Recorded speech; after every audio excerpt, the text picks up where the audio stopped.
welcome to another Daily Digest video. I am Merriam, and today I'm playing what might look on the surface like a normal modern deck. It is Affinity, but it has a little bit of spice in it.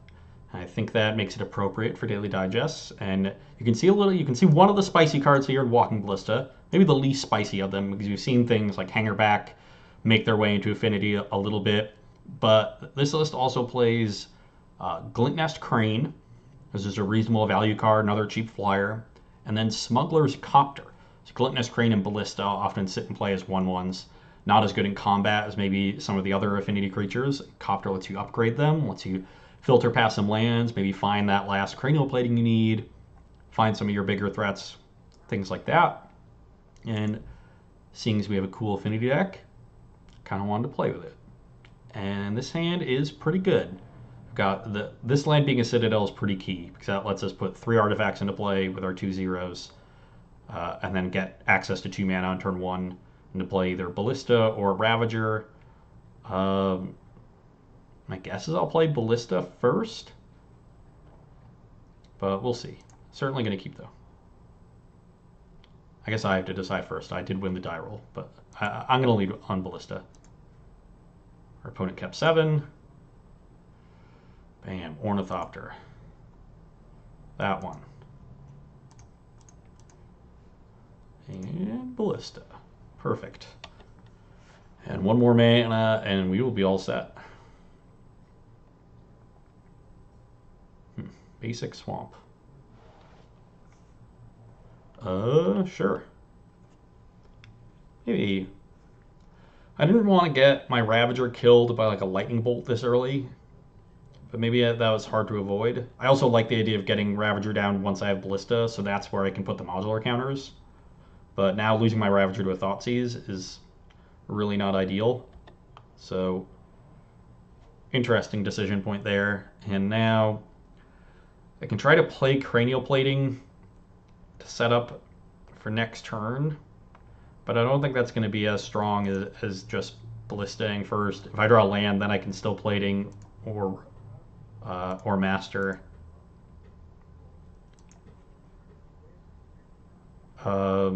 Yeah, I think I'd just rather Ballista. We'll see how that works out. Another basic Swamp. Okay. Walking Ballista will certainly be good against Bitter Blossom. So I like that. Although maybe not so good right now because we just have a bunch of 1/1s. But if we can apply a little bit of pressure, then we should be all set. Maybe. So I would be surprised if it was fairies with so many basic swamps. Fairies mana bases usually have a lot of dual lands in them. Okay, well, not fairies, but okay, just black-white tokens. Ugh. Well, that's awkward.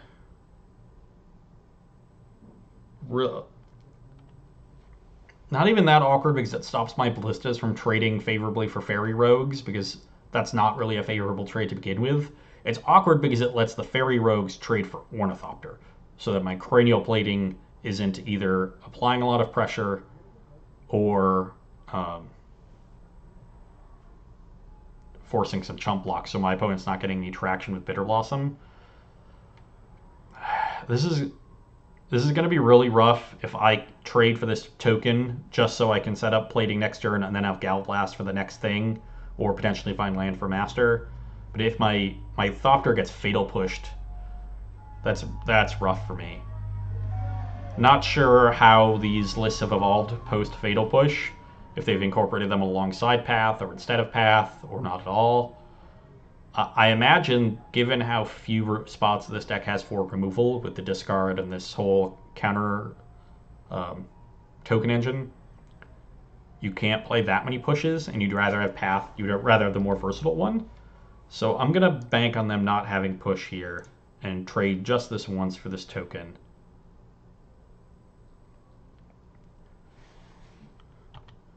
And then hopefully we'll be all set by the time we have to deal with something else. Okay, that's good. Gets our Ornithopter out of range, and I think it's just best to get the Master down, even though it stops our plating from getting equipped. Just a more mana efficient play. And like the cranial plating represents 5 damage, whereas the Master represents 2 this turn and 6 next turn.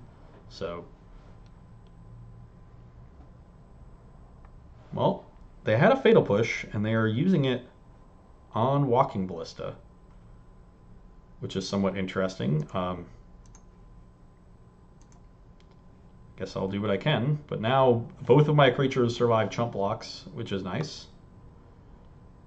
So I'm going to start really putting a lot of pressure on with this plating, unless my opponent has more tokens.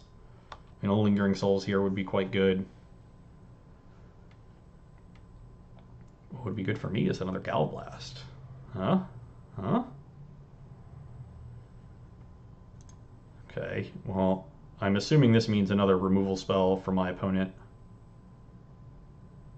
If they have, say, a path for Master with the intention to trade for Ornithopter, I can prevent that from happening with this Galblast.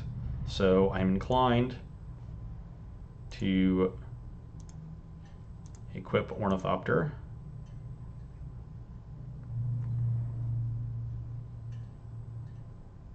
And attack.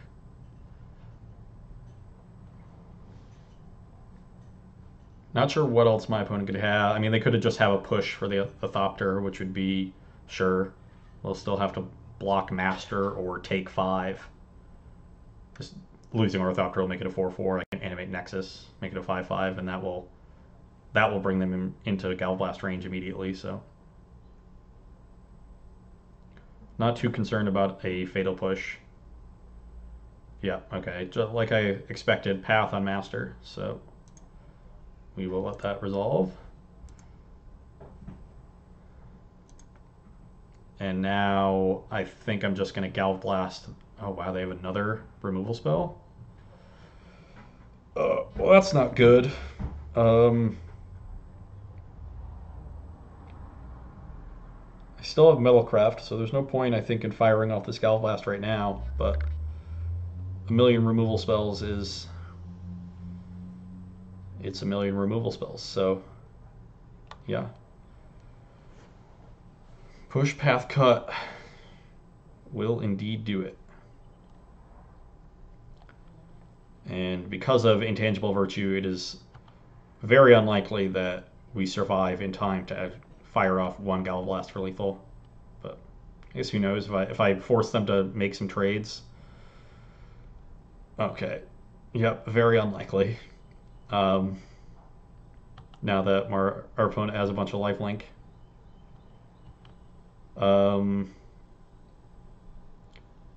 It is now, I assume, favorable for me to just kill this token, because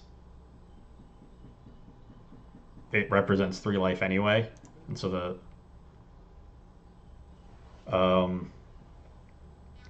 so if I do that, and so say I kill this, and I can draw another Galblast, kill this Fairy Rogue, and then plating up the Nexus to kill Sorin.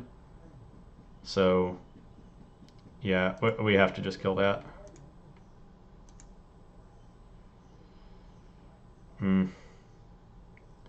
This game is going to be tough.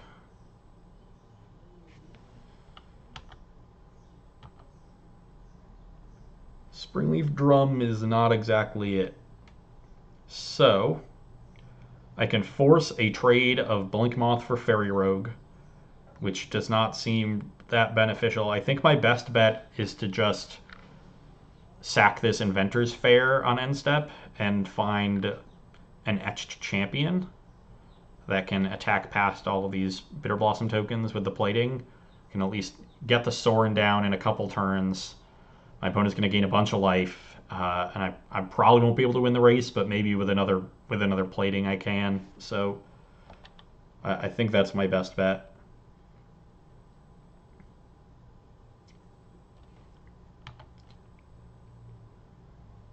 I would assume we're just getting a bunch of pluses here. Oof. Oof. Yep. And they can ultimate this Sorin, I guess, which will also put a lot of pressure on me. I can only keep that champion around for one turn. But maybe I'll think of something while I'm in my deck.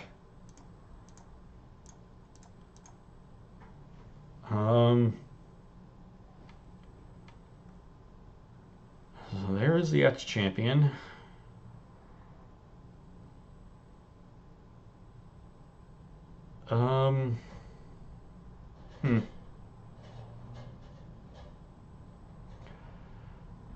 If my opponent does -6 their Sorin, then they stay at 11. They'll be at 10 after the Bitter Blossom, and I'm gonna untap and have 4 artifacts from Drum, 5 from Champion in play, 6 if you count Nexus. So that's an 8-point attack. So that I don't think they can minus their ultimate their Sorin, which is kind of nice. So I definitely think this is better than Ballista with all the anthems on the other side. So we'll get an Etch champion. And Glintnest Crane is sort of interesting. It would be better if we could cast it, but what are you going to do? I'll play a Drum, and I guess I don't think there's any reason not to equip this plating right now.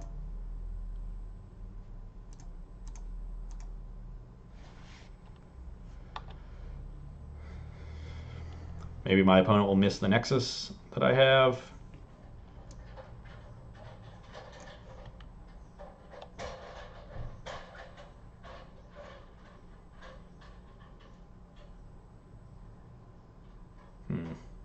Nope.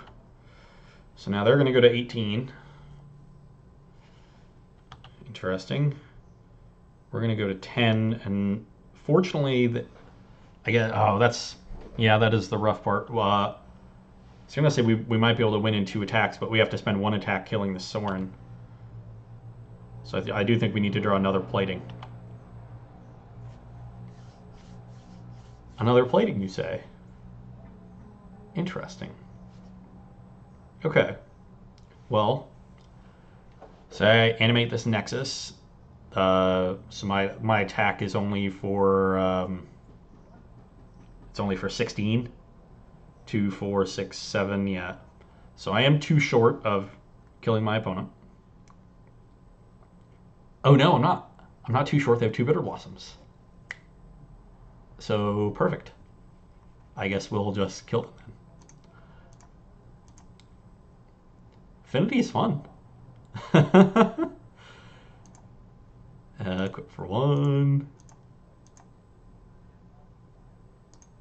Let's animate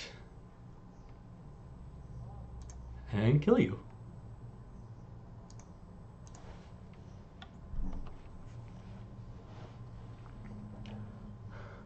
Nice Sorin you got there. That was snatching victory from the jaws of defeat.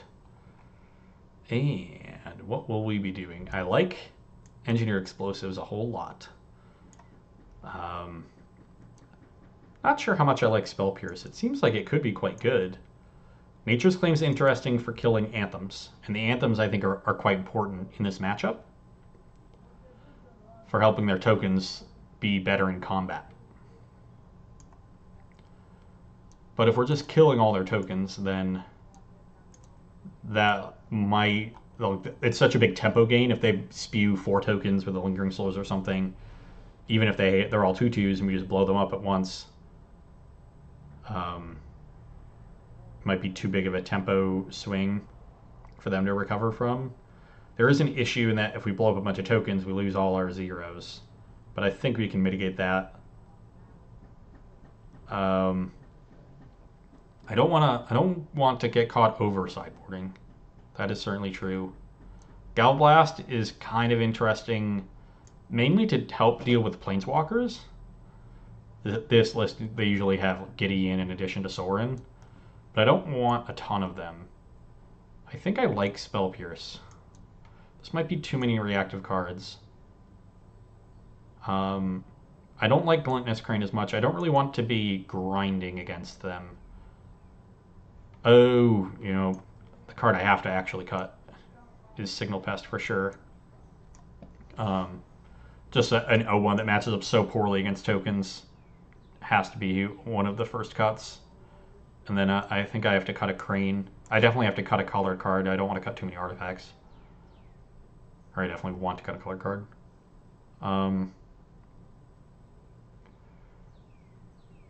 Yeah, I think this works. We will go with that.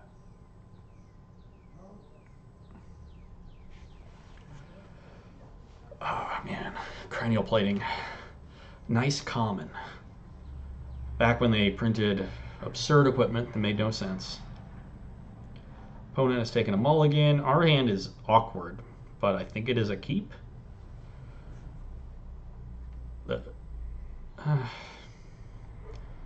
Hasn't.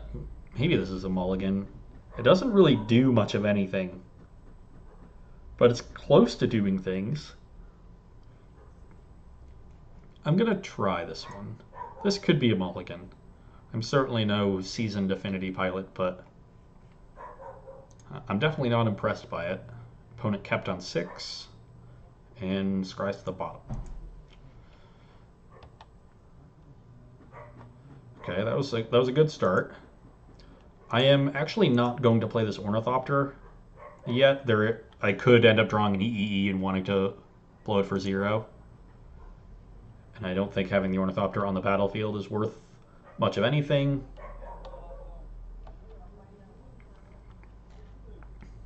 Oh wow. Just a Virtue. We might be seeing a Souls next turn, but there's a good chance our opponent does not have another land.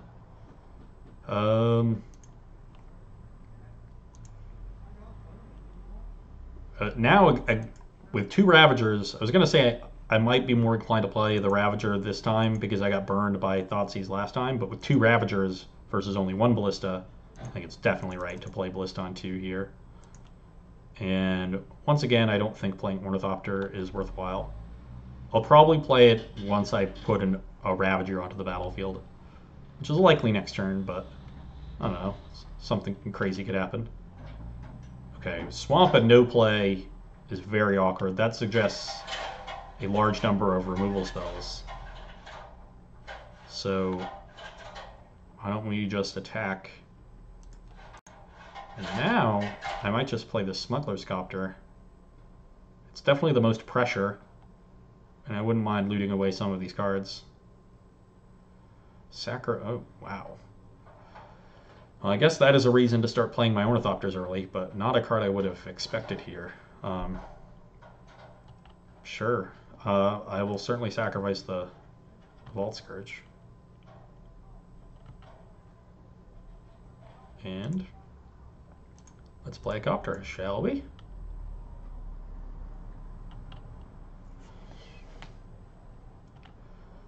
And that is a removal spell, I guess, but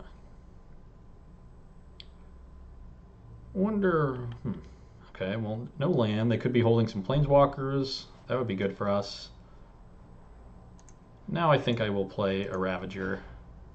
Let's just get in with the Ballista. I think I should have played an Ornithopter first. That was bad, but okay. Crew here. Some argument to still holding the Ornithopter to pitch to Copter, but I actually kind of like having it here. What is this path targeting? Copter? Not surprised. I know I immediately thought of sacrificing it, but getting an island for this Master of Ethereum is tempting. We have a bunch of use for the mana with all these nexuses, so I actually think I'll let this resolve. Sure.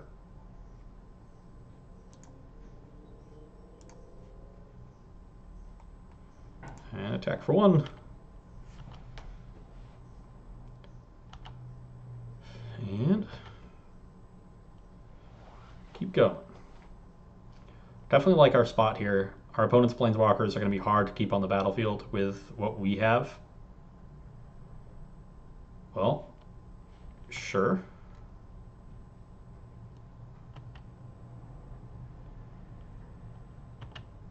Interesting. A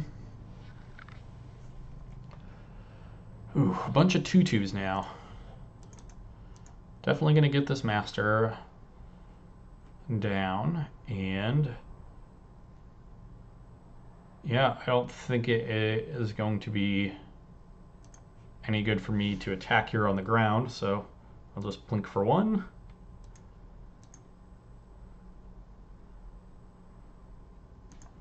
I wonder if this deck has like Damnation or some sort of Wrath effect in its sideboard. If there's any point to me holding this. If they did, I assume they would have cast it last turn before casting Timely. And I really want to get some pressure going in the air, so I'm going to cast it.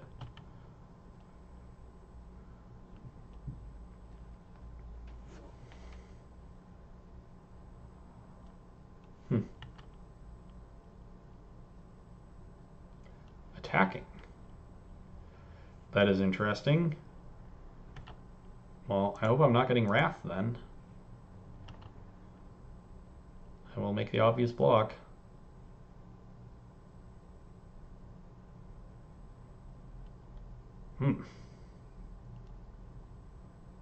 Okay, I guess they're just trying to get their free value. Now they got this damage in. I am going to stop them from populating by sacrificing in response, so...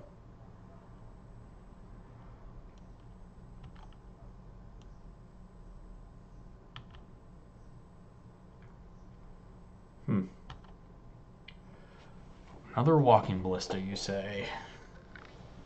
Well, I'm at the point where I'm sort of awkwardly behind on the board. This Intangible Virtue is putting in a lot of work. I can get Ravager up to a 3/3 pretty easily, and that will take down a soldier when they next attack. But I think I'm just gonna play this for 0. Or play this for 2, I mean.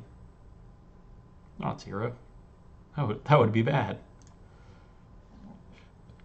Just keep plunking away.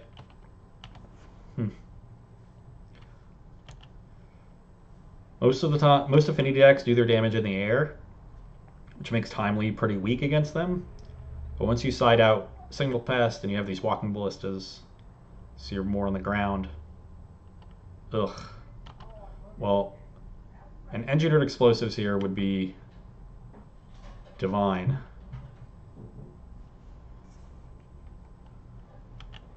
This attack is a little questionable, but I'm gonna take 2 and eat a token. But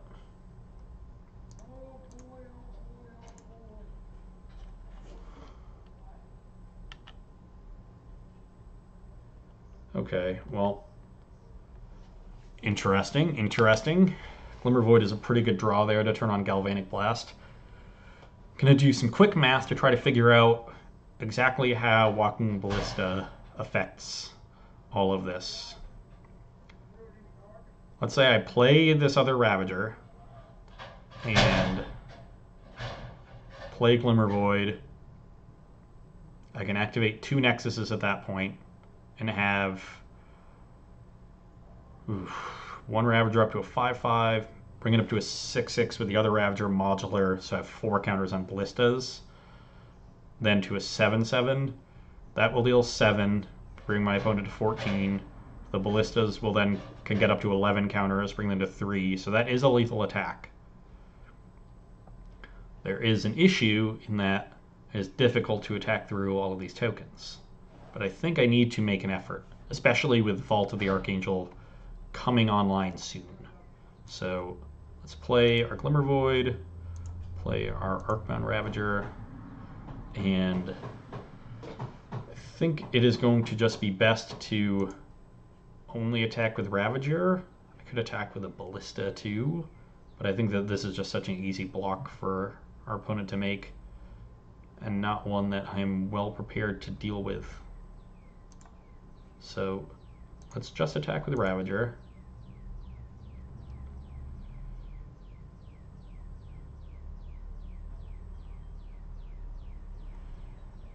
And Don't think this Vault Scourge is doing much of anything. So I think it's easy to sack that.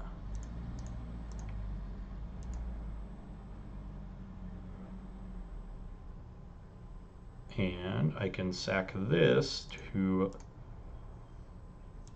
this and modular to the smaller ballista. I should have probably modular to the bigger ballista. That was stupid. Yeah, that was bad. Would have given me a 3/3 blocker. Well, I guess that's mostly irrelevant because my opponent's attackers are all in the air now, so.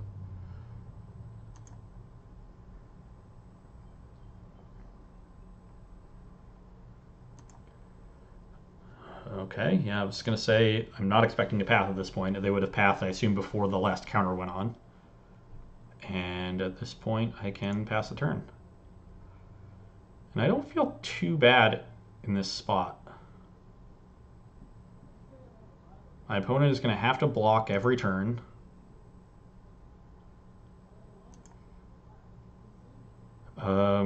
Do I kill one of these just to keep some pressure off of me? I think I do want to do that, even though it does sort of take me off lethal, right? Maybe not. This is 8. That brings him to 13. That is 1 short, but so any artifact is lethal. If they don't block the Ravager. So I think I'm fine sort of spewing this Galv Blast. I'm just afraid of this Vault getting too much value. And so if I'm going to end up Galv Blasting anyway, I might as well do it now.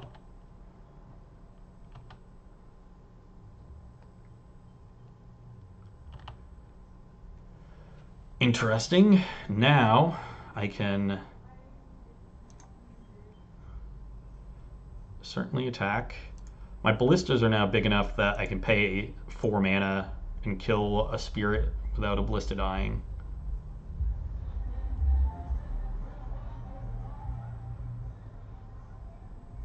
It's going to be tough for my opponent. Either has to take it here, in which case that they risk dying to another Galv Blast, or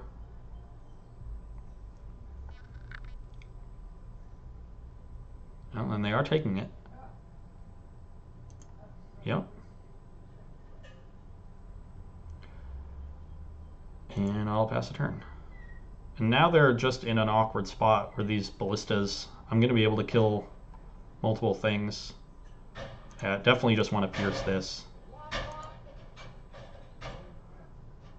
Okay, good thing I got that stop on because I want to do this while they're tapped out. Oh no! I put the stop on!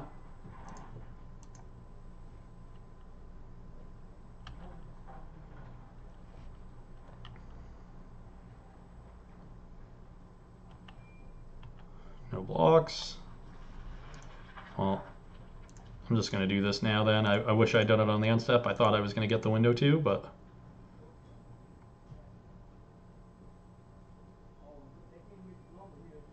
might get punished here. Yeah, fatal push. Well...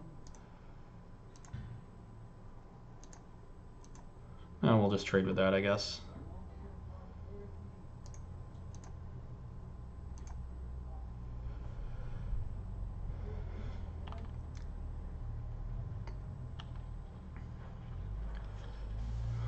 There now are down to 1 card. It's a spell. I'm not sure what it is.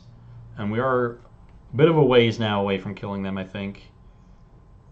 Although a 3rd Blinkmoth Nexus is interesting because the Blinkmoths can pump each other, and I now have enough mana to make a 3/3 flyer with them.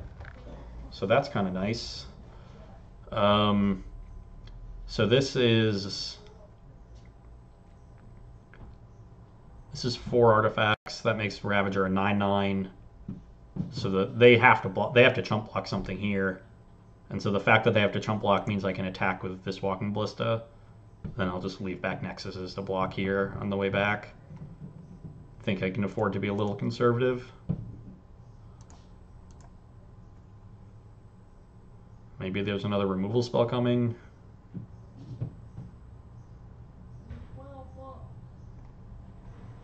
Let's pay some mana here.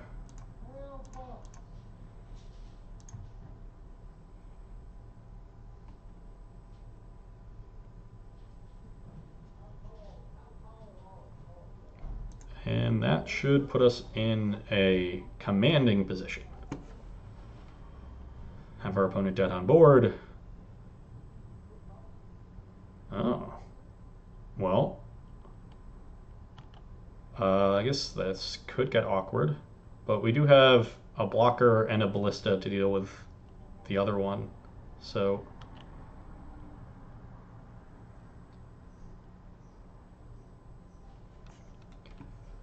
maybe I should have just done this on my turn. Probably.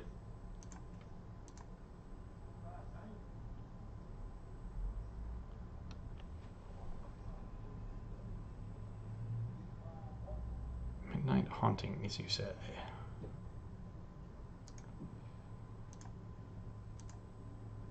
Well, kill that one down. I assume our opponent doesn't activate Vault here. Now they're pathing the Walking Ballista. So I can either get a damage in or just get a counter on Ravager, and I assume counter on Ravager is better.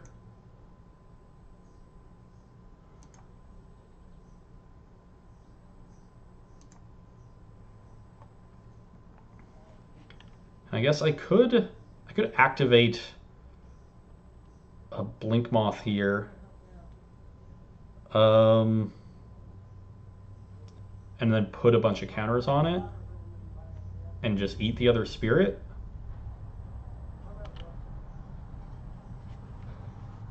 I can do the same with Ink Moth and sort of leave my opponent on a I'd be one short. I could activate it then as a 7/7 and then pump it twice with Blink Moths. So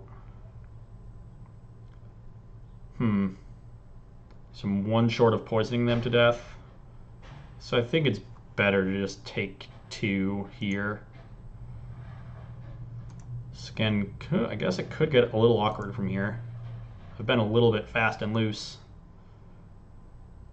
but I think we'll be fine. Second Ravager is pretty nice too.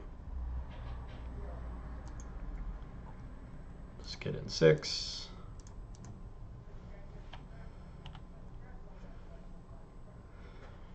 Maybe I shouldn't have even cast second Ravager and just tried to block with Nexus as a 3/3.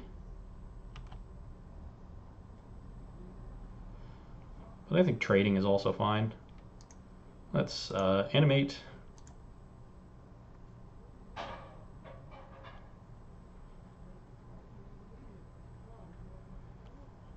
See what our opponent does.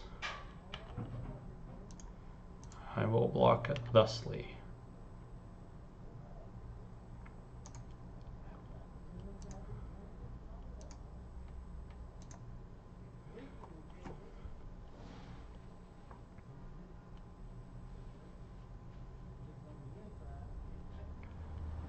Interesting. They're targeting this Blink Moth Nexus, so I will sacrifice it. I guess it doesn't really matter. Oh, no. Oof. Oh, man. I am glad that there is a stop there to stop people from their own idiocy, because that would be awkward. Let's sacrifice it. They still won't get to populate. And now they're going to have to chump block with this spirit, so... I'm surprised that nothing ever targeted this Arcbound Ravager. My opponent had plenty of removal spells and never tried to kill it. I guess I should hurry up. I'm at 5 minutes on my clock. I've been jabbering on for a while here, trying to close out this match. And I think my opponent's just dead at this point, right? Yeah. I can just attack with the 2 Ravagers and either one of them goes unblocked and they die.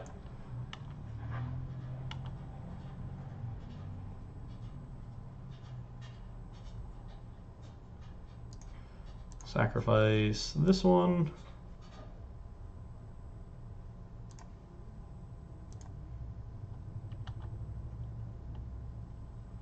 Yes.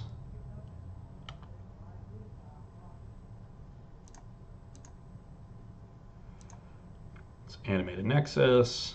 Yeah, our opponent sees the writing on the wall. And a little bit impressed at the way I was able to grind through so many tokens and removal spells. I think my opponent would have been in much better shape had they aimed an early removal spell at the Ravager and forced me to modular earlier, kill whichever I modular on. I don't think I would have had nearly as many options. And then they might have just been better set up to race and win in combat, but they did not do that, and we were able to just get them. The new cards didn't come into play as much as I would have liked. I got to play a Smuggler's Copter and a bit of removal spell, but it was certainly good. Glintnest Crane is also fine, and we got to use Inventor's Fair. That was pretty sweet. That was actually critical to winning that first game. So Inventor's Fair, A+. Also critical was ripping my 3 outer cranial plating. So good job, me. Good job. Hope you enjoyed that, and you can come back and see me on Wednesday. Bye.